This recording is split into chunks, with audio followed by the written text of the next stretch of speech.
नाजरीन, आज पूरी दुनिया की नज़रें उस काफिले पर जमी हैं जो ग्लोबल स्मूथ फ्लोटेला फॉर गजा के नाम से इमदाद लेकर गजा की तरफ रवाना हुआ था। लेकिन एक तशवीशनाक खबर यह है कि अब से 16 घंटे गुजर चुके हैं और उस काफिले की कोई नई वीडियो या अपडेट मौसूल नहीं हुई।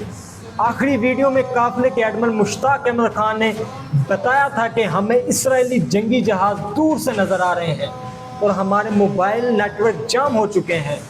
इस बयान के बाद से मुकम्मल खामोशी है, ना कोई नया पैगाम, ना कोई लाइव अपडेट। ये सवाल सबको बेचैन कर रहा है कि क्या काफिले पर हमला हुआ है या उन्हें रास्ते में रोका गया है। अभी तक कुछ वाज़िया नहीं, लेकिन एक बात तय है, ये लोग सिर्फ इमदाद लेकर नहीं निकले, ये इंसानियत की हिफाजत का पैगाम लेकर निकले हैं। हम सब दुआ गो हैं कि अल्लाह उनको अपनी हिफाजत में रखे और ये काफिला बाहिफाजत गजा की अवाम तक पहुँचे।